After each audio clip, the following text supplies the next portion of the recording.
Hello guys, sanibonani and welcome back to my channel. Today asikhulumeni ngaleya escape yaThabo Bester ukuthi kahle kahle le escape le yende kanjani, scheme sakhona sasebenza kanjani. Step by step, how the alleged escape scheme worked. So number 1, kwamele ukuthi kutholakale isidumbu semuntu longasekho abazokhona ukusisebenzisa lapha, and lesi sidumbu bekumele kube isidumbu sokuthi kungasolisi ukuthi hayi bo ngathi akusuye lo Thabo, ngathi akusuye, yabo. And then labo abambisane naBester including i-girlfriend yakhe uNandipha Magodumane ba-arrange uku-claim-a isidumbu semuntu oshonile, indoda later lowa-identify-wa ngokuthi uKatlego Mpholo ukhona lapho guys, Hospital Mortuary in Bloemfontein. Baya lapho bayo-claim-a leso sidumbu. Bafika le bacamba amanga ku-staff sase-hospital ukuthi hayi bo thina la siy'teka ukuyolanza bhuti wethu and ba-fake-a nemingcwabo, labo nje fake funeral njani ukuthi bakhone ukuthola lesa sidumbu. Abasuka lapho ukuthi phela kube khona kubhiliveka ukuthi vele Thabo ufile, Thabo vele nguye lolo oshe lapha.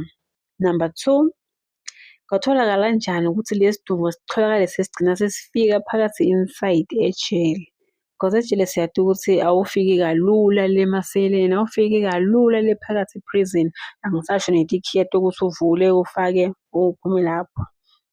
Kuthiwa lesidumbu lesi sathathwa angithi sangeniswa lapha sayofihla inside la bekuhlala khona i-TV or into enjalo nje simele okufana ukuthi kuhlala khona i-TV na, and nabasuka lapho basingenisa phakathi eMangaung Center ngo-29 April 2022. Nabasuka lapho labo labasebenzisana nabo including i-G4S supervisor yabalekelela, cause ngaphandle kokuthi lo sebenza ema-security kube nguye lo wabamba sandla ukuthi asambeni kuphunywa kanje, bebangeke baze bakhona egcina bangenile lapha.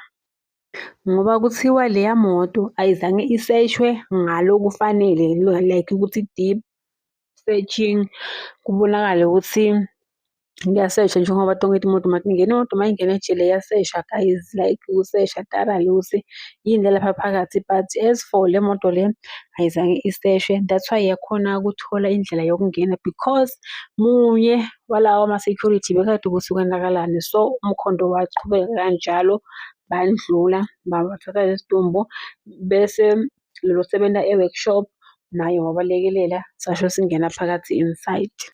Number 3, sifike njani lesa sidumbu phakathi eseleni laBester, ngoba phela lesa sidumbu bekumele sithathwe siyofaka lapha phakathi eseleni so that ukuthi makusha sitosha naso, so that kukhona ukuthi kuthembakale ekuseni ukuthi hayi bo vele kushile nangu umuntu ushile. Kusolakala ukuthi mhla ka-2 to 3 May 2022 lesidumbu sathathwa le e-workshop, sathathwa sayiswa phakathi kule single cell la Bester bekahlala khona enumber 35, safakwa phakathi sasetshenziswa i-troll bin, lama-bin lawa lamnyama lokhu lehlanga utibi, niyawabona lamnyama lamakhulu, safakwa lapha phakathi. Isikhathi sakhona bese kusheshwa, sathathwa safakwa kwasethwa isikhathi ukuthi ngesikhathi leso lo mlilo sidowusetha, ngesikhathi leso lo mlilo udovutha utosha Thabo we-fake, and then kwasha njalo kwabonakala kwangathi Thabo ushile kufeyena kanti amanga wodwa. Number 4, ukuhlelwa kwalo mlilo loya usigcine sekuthembeka kwangathi ushona kwaBester. Kuthiwa ekuseni mhla ka-3 May 2022 kwakhala ama-alarm kuthi hayi bo nako-ke kusha eseleni laBester.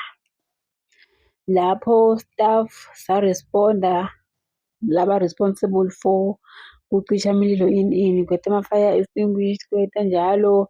Mabefika lapha bathola isidumbu lesishe kamadima kabi ukuthi hey aserecognize-eki, ngeke uzi-identify-we kwawena batitshela ukuthi hhayi, uBesta vele ushonile.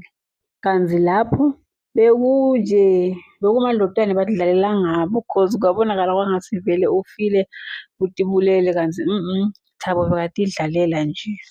Only to find out ukuthi lapho nasekuthestwa lesa sidumbu kwabonakala ukuthi hayibo, akusuye lo muntu lelo kuthiwa nguye. Lona la kuyadlalwa ngathi. Kufike njani la ukuthi khona ikhamera ingasasebenzi cause amakhamera amaningi guys ejele, lijele uyati ukuthi wazwa basejele. Ikhamera ikubuka 24/7, ikhamera igaziwe, ikhamera ngiyo into yokuqala lithulusi labo labathembelele ukuthi if anything happens bayathi ukuthi bazorasha lapha bayofika. So la kusolelwa ukuthi lo bakayi-technician yemakhamera labe aku-duty ngalelo langa wanikwa imali lenganga 2.5 million is alleged ukuthi ayophazamisa kusebenza kwamakhamera so that uThabo atokhona kuphuma. Guys, 2.5 million just ukuthi uphazamise amakhamera. Sho ukuthi naye umfo bekade ukuthi if ngithatha le mali le kunokwenteka umsebenzi wami, if lo bastard atholakala ngiyanyamala nami. Thabo wathi masekambrabile loya wayenza njengesivumelwano sabo, wa-disconnect amakhamera, wavala lapho kumele avale khona. Kubonakala vele ukuthi hhayi, akubonakali ukuthi Thabo uphuma kuphi. So kwabonakala ekugcineni sekuseshwa ukuthi hayibo Thabo wavela ngematubane abaleka neloya. Kubonakala ukuthi hhayi nangu lo muntu uvelile la agijima kabi. Just that angeke kuze kubonakala kahle cause ikhamera lamaningi bekavaliwe. Ngenye amakhamera ayasebenzisana ukuthi if awumbonanga ngale angle le ngala kodwa umbona ngala. Kuze kuthi Thabo akhone ukuphuma lapha kusolelwa ukuthi wanikwa i-uniform yema-warder or yema-security. Is either ama-warder or ama-security G4S ukuthi agcoke yona so that azokhona ukugijima fast angabonakali ahlukile. Because if nawe bangagcokanga leya uniform leya lestaff lesisebenza lapha sema-security bebatomnaka ukuthi hayibo selo ngibani yabo. Then bamnika le uniform ukuthi agcoke kwaba indlela yakhe yokuphuma njalo le phakathi cause naye beka-free athi ukuthi hawu amakhamera acishiwe mina angeke ngize ngibonwe. And then after phumelela kwakhe kubaleka lapha waphila asendleleni agijima but bengakathuki because beka-sure ukuthi ngeke azabanjwe. But another thing lesolisako la ukuthi Besta wahlala almost 11 months kuye bekangabala i-head count kuye beyingendiwa. Wamangalisa naloko kuma-record ukuthi hayibo Thabo sekuna 11 months la ma-record wakhe ukubalwa awekho.